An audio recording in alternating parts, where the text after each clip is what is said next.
नमस्कार प्रिय मित्रों, स्वागत है आप सभी का अपने चैनल कथा साहित्य दर्पण में।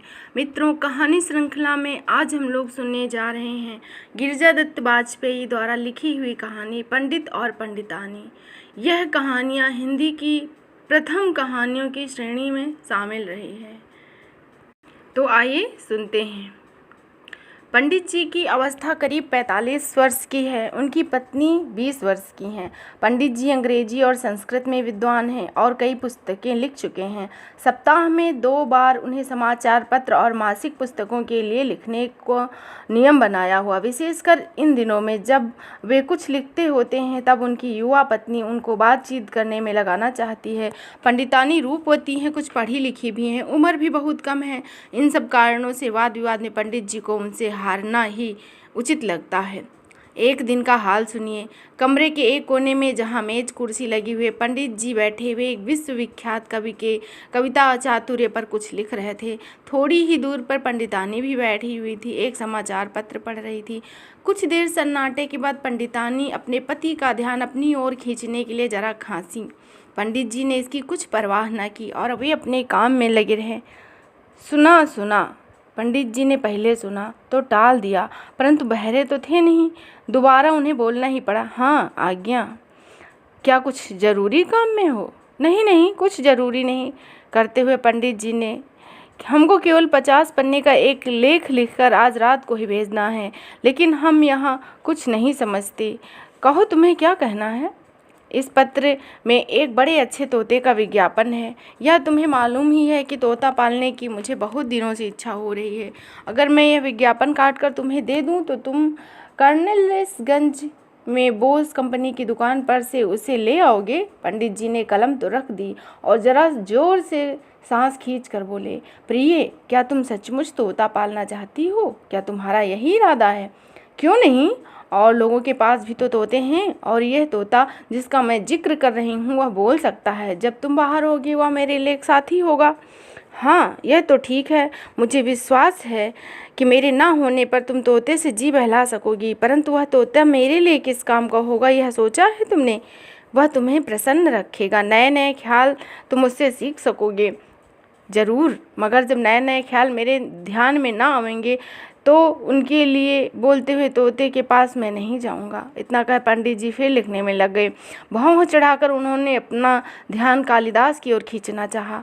पंडित जी ने कालिदास को काव्य रस का मानो यह वाक्य लिख सन्नाटे में आगे लिखा, तोता समझना चाहिए। ध्यान तो प्रिया के तोते की ओर था, इस कारण से सोता की जगह तोता लिख गए। दोबारा पढ़ने पर यह गलती मालूम हुई। उन्होंने झुलझुला कर उसे काट दिया और पत्नी से बोले, जब मैं काम करता रहूं तो तुम कृपा करके मुझसे मत बोला करो, मेरे विचारों का प्रवाह बंद हो जाता है। पंडितानी, हाँ, तुमसे कुछ भी बोली तो तुम्हारे विचारों का प्रवाह बंद हो गया, मगर वह प्रवाह ही कैसा जो तोता बंद कर दे? मैं तो उसे टपकना भी नहीं कहती। अगर मैं तुमसे कभी ना बोलूँगी और अपनी शेष ज़िंदगी चुपचाप काट दूंगी, मैं यही सोच रही हूँ। अगर तुम ब्याह के समय मुझसे यह कह देते कि मैं केवल तुम्हें देख सकती हूँ, तुमसे बोल नहीं सकती, मुझे यह सब मालूम रहता कि किस बात की आशा करनी है और किसकी नहीं करनी है, तो मैं पहले से ही तैयार रहती है। ओह, मैं मानो किसी काठ के पुतले को ब्याही गई हूँ। यह सुन पंडित जी मुस्कुरा उठे और बोले, यह जवाब तो बुरा नहीं, इसमें तो तुमने खूब कविता छांटी। यदि तुम इतने चिड़चिड़े ना होते तो मैं तुम्हें ऐसी ही कविताएं सुनाया करती, उससे तुम अपने लेखों में भी शामिल कर लेते और वे तुम्हारे लेखों की शोभा बढ़ाती। परंतु मुझे तो घंटों चुपचाप बैठा रहना पड़ता है, जैसे किसी काल कोठरी में कैद हूँ जिसे अपनी परछाई से भी बातचीत करना मना हो। पंडित जी कहते हैं, प्राणाधिके, मैं तुम्हें बोलने के समय थोड़ी ना रोकता हूँ, परंतु जब मैं काम में लगा हूँ तब मुझे मत बोलो। वाह, मैं तो उस समय भी काम कर सकती हूँ जब तुम घर भर से बातचीत करते हो, 20 आदमी बोलते हो। देखो ना, मेरे साथ 8 सहेलियाँ बातचीत करती जाती थी और मैंने तुम्हारे लिए कैसी मखमली जूती तैयार कर दिया। पंडित जी हंसकर बोले, हम तुम्हारे इतने बुद्धिमान तो नहीं हैं, इसीलिए तो मैं तोता पालना चाहती हूँ। जब तुम मुझसे बोल ना सको, मुझे भी चुपचाप बैठा ना रहा जाए, तो मैं तोते से बात करूँ और तोता मुझसे बात करे। मुझे यह शंका ना होने लगी कि मैं गूंगी या बहरी हूँ, जैसे कि अभी अभी हो रहा था। पंडित जी ने कुछ क्रोधित होकर कहा, अब मैं कदापि और जीव घर में न लाने दूंगा। तुम्हारे पास एक कुत्ता है, एक बिल्ली है, रंगीन मछलियाँ हैं और कितने ही लाल हैं। इतने जानवर किसी स्त्री के लिए जो कि नूह की नौका में न पली हो, बहुत है। पंडित जी ने मधुर स्वर में कहा। देखो, इस मामले में बाइबिल को मत घसीटो, पंडितानी ने कहा। पंडित जी ने अपने लेख को निराशा की निगाह से देखा और पंडितानी की ओर प्यार से देखकर बोले, प्रिय, तनिक तो बुद्धि से काम लो। यह कमबख्त तोता तुम्हारे सिर में कहाँ से आ घुसा? मेरे घर में भी एक तोता था, फिर जब मैं ऐसे आई यहाँ वहाँ से तो यह तोता वहीं रह गया। बिना तोते के मुझसे नहीं रहा जाता, पंडितानी ने कहा। जिसका ब्याह हो गया हो उसके लिए तोता अच्छा साथी नहीं होता। पंडित जी बोले, क्या खूब, बापू तोते को बहुत प्यार करते थे। तुम्हारे बापू को शाम को अखबार के लिए लेख नहीं लिखने पड़ते होंगे ना? नहीं, वे अपना काम तो दिन में ही ख़त्म कर डालते थे और सायंकाल भले आदमियों की तरह अपने बाल बच्चों के साथ बिताते थे। इस प्रकार कुल रात बापू और हम तोते साथ में बात करते थे। रात भर बापू की ओर मुझे घूरना नहीं पड़ता था कि हम एक शब्द बोल ना पाए। इतना कर पंडितानी ने अपनी सूरत रोनी सी बनाई। पंडित जी आतुर होकर बोले, देखो, आंसू न निकालो। तुम अच्छी तरह जानती हो कि तुम इस मकान की नींव की ईंट भी मुझसे मांगो तो मैं वह भी तुम्हें देने को तैयार हूँ। मैं ईंट नहीं मांगती, तोता मांगती हूँ। पंडित जी को रोकर वह बोली, मेरे लिए तुम तोता जरूर ला दो। मैं देखती रहूँगी कि वह तुम्हें दिक्क ना करे, परंतु वह दिक्क करेगा ही। देखो, तुमने लाल पाले हुए मुझे कितना दिक्क करते हैं। वे बेचारे प्यारे प्यारे लाल कैसी मधुर बानी बोलते हैं। क्या उनके गाने से तुम दिक्क हो जाते हो? प्रिय, उनके गाने से हर्ज नहीं, परंतु जब कभी पिंजड़े के किवाड़ खुले रह जाते हैं तो मुझे रखवाली करनी पड़ती है, कहीं तुम्हारी बिल्ली उनका नाश्ता न कर डाले। कल 2 बार मैंने उधर देखा तो मालूम हुआ कि पूसी पिंजड़े के पास बैठी अपने होंठ फटफटा रही है। भला तुम्हें कहो, कोई मनुष्य अपना ध्यान किसी बात में कैसे लगा सकता है यदि उसे एक बिल्ली की रखवाली करनी पड़े जो कि उसकी पत्नी के पाले हुए लालों की ताक में हो? परंतु तुम्हें तोते को ना ताकना पड़ेगा। तुम जानते हो बिल्लियां तोते नहीं खाती, और तुम काम में ना होगे तो उसी प्रकार सुनकर उसको प्रसन्न हो जाओगे। मैं उसको अच्छी अच्छी बोलियां सिखाऊंगी। अच्छा, जो तुम सिखाओगी वह नहीं बोलेगा, बल्कि वह वही बोलेगा जो पहले से जानता है। नहीं, मुझ पर विश्वास करो, इस तोते की शिक्षा बुरी नहीं हुई है। विज्ञापन में लिखा है वह बच्चों से मिल गया है, इसीलिए यह बहुत अच्छा बोलता होगा, गाली गुप्तारी नहीं बोलता होगा।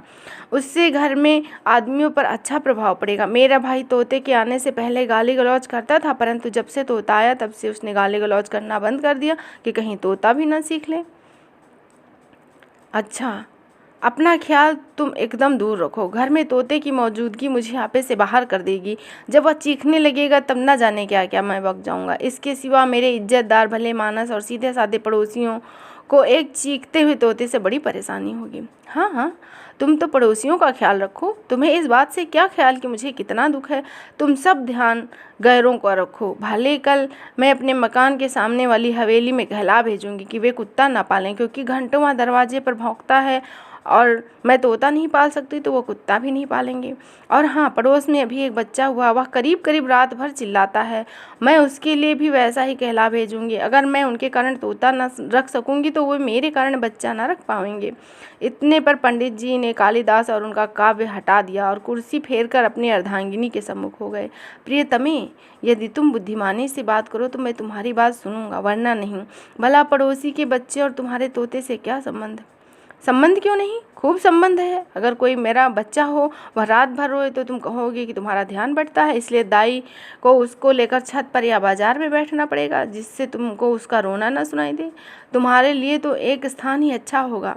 तुम एक कमरा किसी गूंगे बहरे के अस्पताल में ले लो जो तुम्हें बिना किसी विघ्न के लिखने पढ़ने में बाधा ना पहुंचाए। मैं कहती हूँ, आखिर और लोग कैसे किताबें लिखते हैं? तुम्हें कालिदास के बारे में 2 संतरे लिखना है और उतने के लिए अपनी पत्नी को सभ्यतापूर्वक जवाब देना तुम्हें कठिन हो गया है। प्रिय, जवाब तो मैं दे चुका। क्या मैं ये नहीं कहता कि मैं तोता रखने की विरुद्ध हूँ? हाँ, परंतु तुमने मुझे समझाने नहीं दिया। तुम्हारा जो ख्याल तोतों के विषय में है वह सर्वथा गलत है। तुमने जानवरों के अजायब घर में चीखते हुए तोते देखे हैं। एक शब्द भी उच्चारण नहीं कर पाते, परंतु एक सिखाया हुआ तोता शिक्षित होता है। वह पालतू तोता जैसा विज्ञापन में लिखा है कुछ और ही चीज़ है। मेरे घर में जो तोता है वह गा सकता है। कोसों दूर से लोग उसका गाना सुनने आते हैं। अच्छा, क्या गाता है वह? ऋतु संहार के श्लोक।